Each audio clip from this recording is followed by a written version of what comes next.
সরকারি চাকরিজীবীদের বেতন ভাতা ১০০ থেকে ১৪২% বৃদ্ধির সুপারিশ প্রধান উপদেষ্টার কাছে পে কমিশনের প্রতিবেদন পেশ।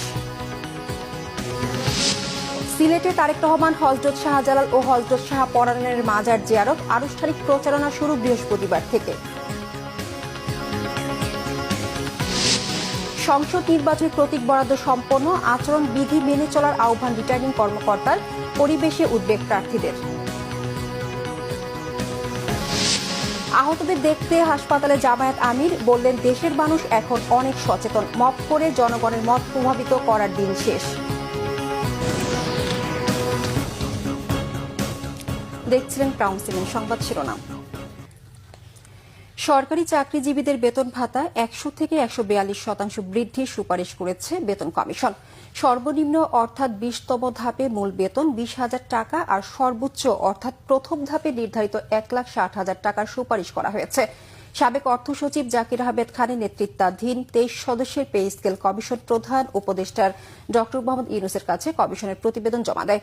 এ সময় অর্থ উপদেষ্টা সালেউদ্দিন আহমেদ, প্রধান উপদেষ্টার বিশেষ সহকারী আনিসুজ্জামান চৌধুরী, অর্থ সচিব খায়রুজ্জামান মজুমদার সহ কমিশনের সব পূর্ণকালীন ও খণ্ডকালীন সদস্যরা উপস্থিত ছিলেন।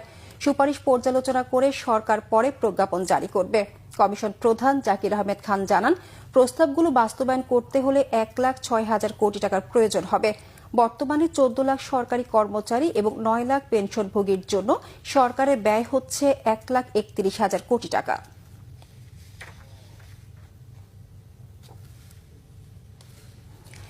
বিএনপির আনুষ্ঠানিক নির্বাচনী প্রচারণা শুরু হচ্ছে বৃহস্পতিবার। ভোটের আনুষ্ঠানিক প্রচারাভিযান শুরু করতে সিলেট অবস্থান করছেন বিএনপির চেয়ারম্যান তারেক রহমান।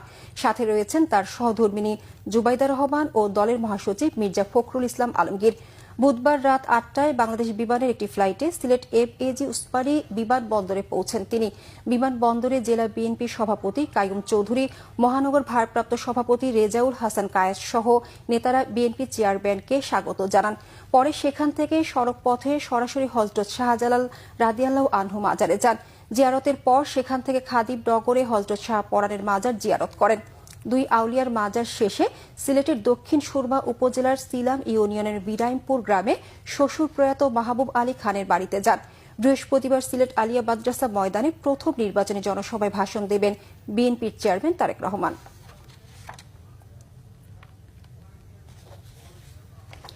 সিলেট থেকে প্রচারাভিযান শুরু করে একটানা ৭টি নির্বাচনী সমাবেশে বক্তব্য রাখবেন তারেক রহমান।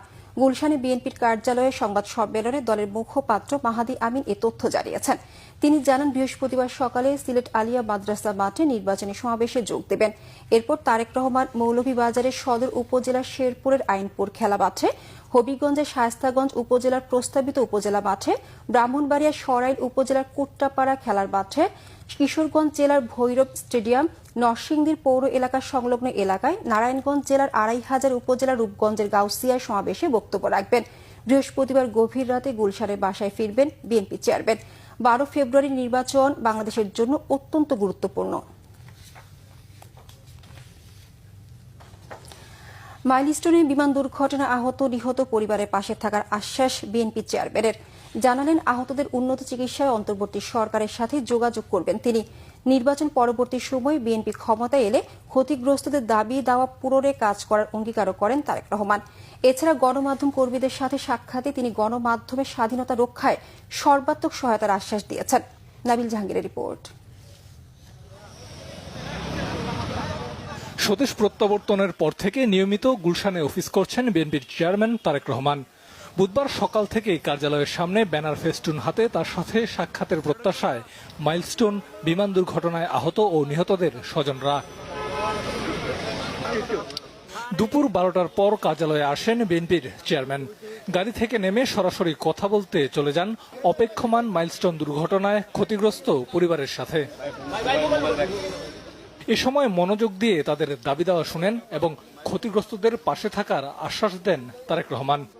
আমি চেষ্টা করবো যত দ্রুত সম্ভব আপনাদের সাথে যোগাযোগ করে আপনাদের সাথে কথা বলে, যেটা আপনি বললেন বিদ্যুতের সাথে কথা বলে আমাদের অবস্থান থেকে আমরা যতটুকু করতে পারি আমরা চেষ্টা করবো গভর্নমেন্টের সাথে বিষয়টি নিয়ে আলাপ করার জন্য।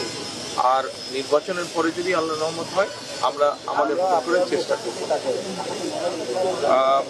কি করতে পারবো, কতটুকু পারবো না জানি না, তবে আমরা চেষ্টা করবো আমাদের অবস্থা থেকে যতটুকু করা সম্ভব। তারেক রহমানের সাথে কথা বলে আশ্বস্ত দুর্ঘটনায় ক্ষতিগ্রস্ত পরিবারের স্বজনরা। জানালেন সরকার থেকে কাঙ্ক্ষিত সহায়তা পাননি তারা। আমার ছেলে ঘটনা ওই দিনই 3টা বাজে শহীদ হয়। আমাকে 3টা হাসপাতালে দৌড়াতে হচ্ছে। এখন পর্যন্ত আমি যত টাকা খরচ করেছি এখন আমার পক্ষে আর সম্ভব হচ্ছে না। সরকারিভাবে আমরা কোনো অনুদান পাই নাই, শারীরিক মানসিক ভাবে আমরা ক্ষতিগ্রস্ত।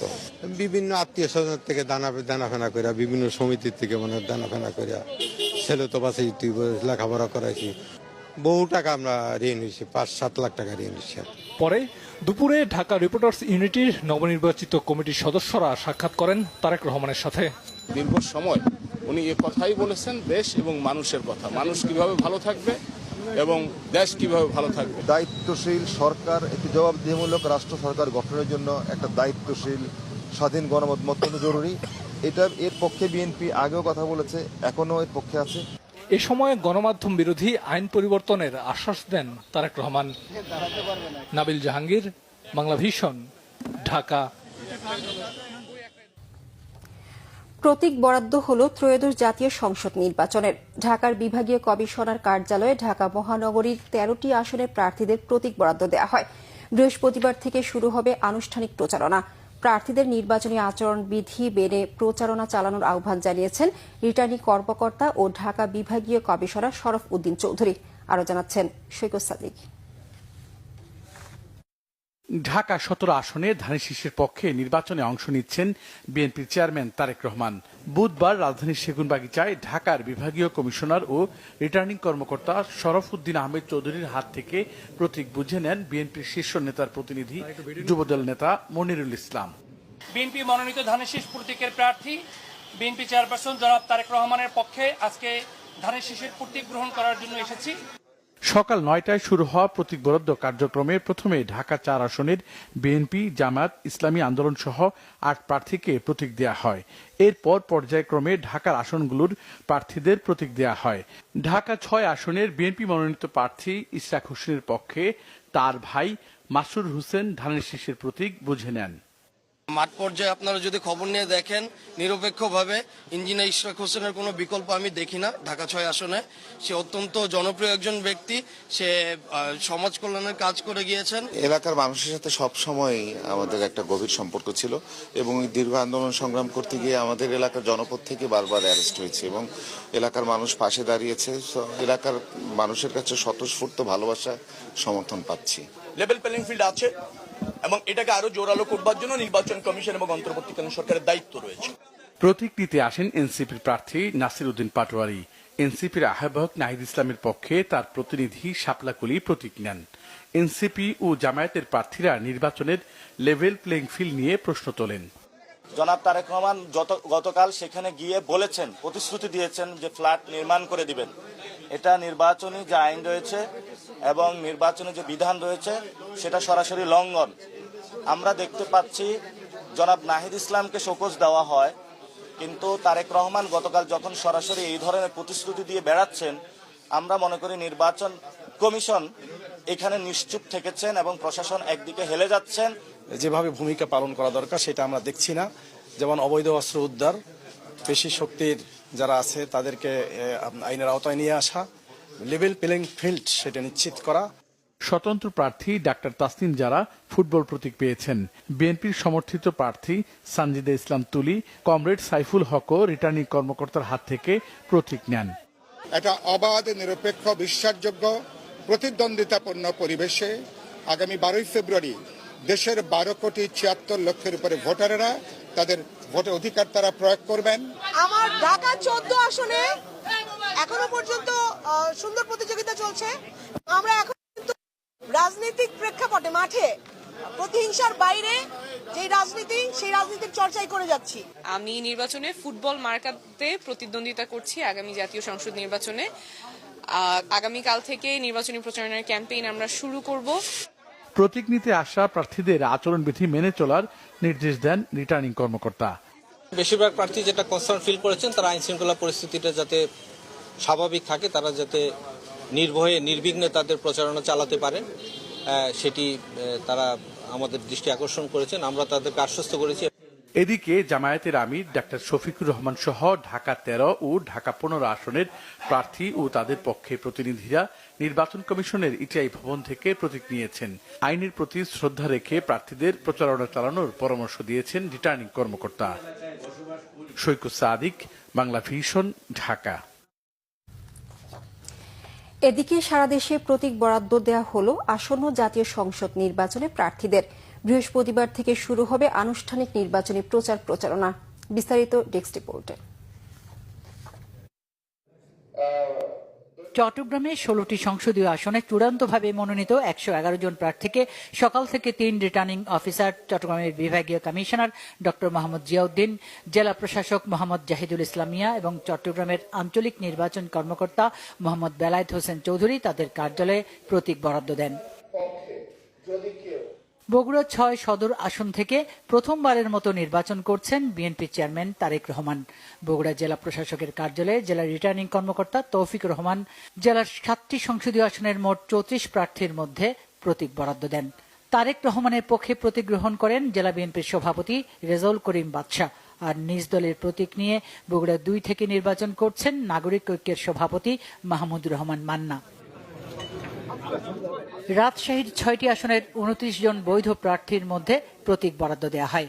জেলা প্রশাসনের সম্মেলন কক্ষে প্রতীক বরাদ্দ দেন জেলা রিটার্নিং কর্মকর্তা আফিয়া আক্তার। ময়মনসিংহে জেলা প্রশাসকের কার্যালয়ে জেলার 11টি আসনের 67 জন প্রার্থীর হাতে প্রতীক তুলে দেন রিটার্নিং কর্মকর্তা সাইফুর রহমান। সবার জন্য সমান সুযোগ রেখে সৌহার্দ্যপূর্ণ পরিবেশে উৎসব মুখর নির্বাচন হবে বলে আশা বিএনপির যুগ্ম মহাসচিব ও ময়মনসিংহ 1 আসনের বিএনপি প্রার্থী সৈয়দ এমরান সালে প্রিন্সের। নরসিংদীতে জেলা প্রশাসকের সম্মেলন কক্ষে প্রার্থীদের মাঝে প্রতীক বরাদ্দ করেন রিটার্নিং কর্মকর্তা ও জেলা প্রশাসক মোহাম্মদ আনোয়ার হোসেন। নরসিংদীর 5টি আসনে মোট 40 জন প্রার্থী প্রতিদ্বন্দ্বিতা করছেন। মুন্সিগঞ্জে সংসদীয় 3টি আসনে বিভিন্ন রাজনৈতিক দল ও স্বতন্ত্র 19 প্রার্থীর মাঝে প্রতীক বরাদ্দ দিয়েছেন জেলা রিটার্নিং কর্মকর্তা সৈয়দা নূরমহল আশরাফি। রংপুরের 6টি আসনে 45 প্রার্থীকে প্রতীক বরাদ্দ দিয়েছেন জেলা রিটার্নিং কর্মকর্তা এনামুল আহসান। জেলা প্রশাসক সম্মেলন কক্ষে প্রার্থী ও তাদের প্রতিনিধিদের কাছে প্রতীক বরাদ্দপত্র হস্তান্তর করা হয়। বরিশালীয় উৎসব মুখর পরিবেশে বরিশাল সংসদীয় 6 আসনে প্রার্থীদের মাঝে প্রতীক বরাদ্দ দেওয়া হয়। এ সময় প্রার্থী ও তাদের সমর্থকরা উপস্থিত ছিলেন। খাগড়াছড়িতে বৈধ 11 প্রার্থীকে জেলা প্রশাসনের সম্মেলন কক্ষে প্রতীক বরাদ্দ দেন জেলা প্রশাসক ও রিটার্নিং কর্মকর্তা মোহাম্মদ আনোয়ার সাদাত। জামালপুরে জেলা প্রশাসকের সম্মেলন কক্ষে 5টি সংসদীয় আসনের 31 প্রার্থীর মধ্যে প্রতীক বিতরণ করেন জেলা রিটার্নিং কর্মকর্তা মোহাম্মদ ইউসুফ আলী। এ সময় প্রার্থীর সমর্থক ও প্রশাসনিক কর্মকর্তা সহ সাংবাদিকরা উপস্থিত ছিলেন। ঝিনাইদহে জেলা প্রশাসকের সম্মেলন কক্ষে আনুষ্ঠানিকভাবে জেলা 4টি সংসদীয় আসনে মোট 21 প্রার্থীর হাতে প্রতীক তুলে দেওয়া হয়। ত্রয়োদশ জাতীয় সংসদ নির্বাচন উপলক্ষে সিলেটের 6টি আসনের প্রার্থীদের মধ্যে প্রতীক বরাদ্দ দেওয়া হয়। দুপুরে সিলেট জেলা প্রশাসক ও রিটার্নিং কর্মকর্তা মোহাম্মদ সারোয়ার আলম আনুষ্ঠানিকভাবে এসব প্রতীক বরাদ্দ দেন।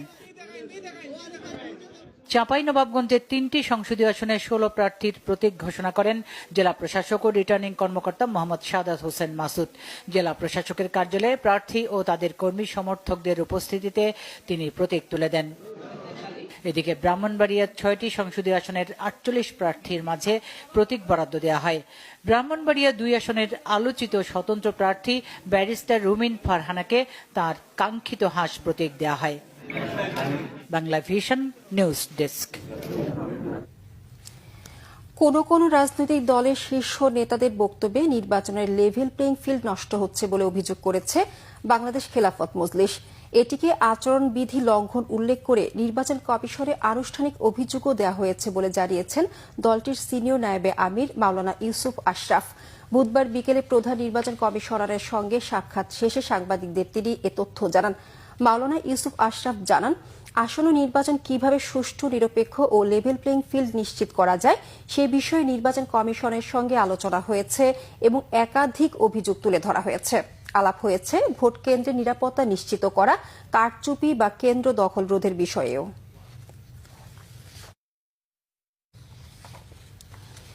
দেশের মানুষ এখন অনেক